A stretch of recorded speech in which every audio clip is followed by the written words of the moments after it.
जिस समय कोई समस्या जन्म लेती है, उसके साथ ही उसका समाधान भी जन्म लेता है। मुश्किल से मुश्किल हालात में भी दिन सिर्फ 24 घंटे का ही होता है। वक्त ठहरता कहाँ है, जैसा भी हो गुजर ही जाता है। अंधेरी से अंधेरी रात भी अपनी कोख में दिन का उजाला लिए होती है। जीवन कभी कभी ऐसे दौर से गुजरता है जैसे एक ट्रेन किसी सुरंग से गुजरती है, गुप्त अंधेरे से भरी सुरंग से। पर क्या हम उस वक्त अपनी टिकट फेंककर उस ट्रेन से बाहर कूद जाते हैं? नहीं, क्योंकि हमें यकीन होता है कि ट्रेन का चालक हमें सुरक्षित रूप से उस सुरंग से बाहर ले जाएगा। जिंदगी की ट्रेन भी जब दुखों और मुसीबतों की सुरंग से गुजर रही हो, चारों ओर अंधेरा दिख रहा हो, तभी तो जरूरत होती है उस भरोसे की, जिंदगी के ड्राइवर पर भरोसे की, जो पार ले ही जाएगा। बस याद रखना कि कभी कभी सुरंग बहुत छोटी होती है और कभी कभी बहुत बड़ी, पर आखिरकार ये है तो एक सुरंग ही, जिसके दूसरी ओर उजाला ही उजाला है। बस भरोसा मत खोना। शाखाएं अगर रही तो पत्ते भी आएंगे, ये दिन बुरे हैं तो क्या हुआ, अच्छे भी आएंगे। एक घर में 5 दिए जल रहे थे। एक दिन पहले दिए ने कहा, इतना जलकर भी मेरी रोशनी की कोई कद्र नहीं, आज मैं सबके लिए व्यर्थ हूं। इससे तो बेहतर है कि मैं बुझ जाऊं। ये कहकर वो दिया बुझ गया। जानते हो वो दिया कौन था? वो दिया था उत्साह का प्रतीक। उसे देखकर दूसरे दिए ने कहा, जो शांति का प्रतीक था, मुझे भी बुझ ही जाना चाहिए। मैं निरंतर दुनिया को शांति की रोशनी दे रहा हूं, पर फिर भी लोग हिंसा करते हैं। ये कहकर वो दिया भी बुझ गया। तीसरा दिया, जो भाईचारे का दिया था, वो भी उन्हें देखकर बुझ गया।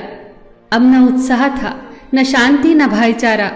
तो ऐसे में चौथा दिया, जो एकता का प्रतीक था, वो भला कैसे जला रहता? वो भी आखिरकार बुझ ही गया।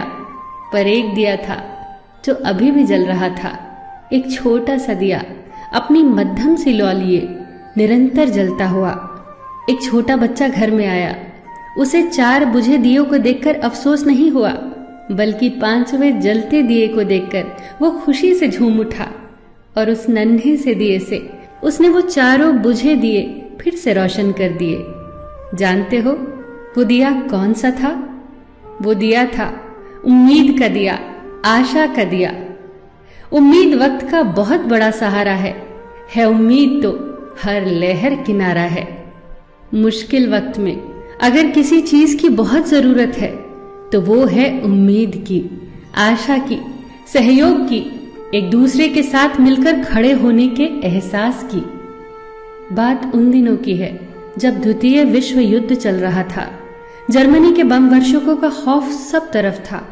लंदन में दूध की एक लंबी लाइन लगी थी। दूध बांट रहे व्यक्ति ने कहा, केवल एक ही बोतल बाकी है, बचे हुए लोग कल आए।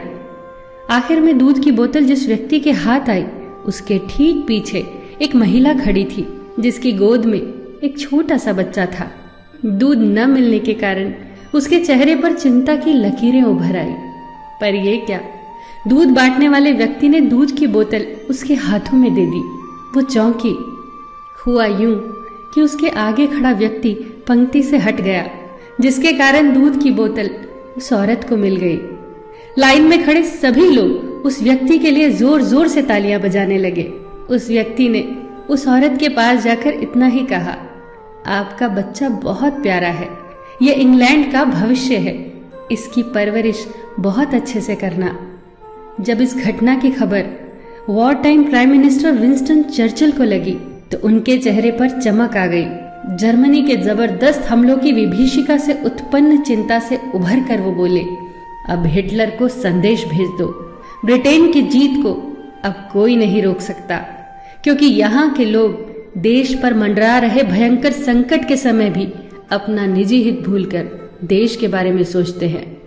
चर्चिल का यह विश्वास सत्य सिद्ध हुआ। ब्रिटेन विश्व युद्ध में विजेता बनकर उभरा। ये विश्वास आया कहां से? ये आत्मबल आया कहां से? आप ही सोचिए। बहुत फर्क पड़ता है हौसलों की उड़ान में, जब सब साथ हो एक दूसरे का सहयोग करते हुए। बहुत फर्क पड़ता है जब हम अपने हितों को छोड़कर सिर्फ देश के हितों के बारे में सोचते हैं। बहुत फर्क पड़ता है जब हम एक की ताकत को पहचान कर एक एक रेशा जुड़कर न टूटने वाली मजबूत रस्सी का निर्माण करते हैं।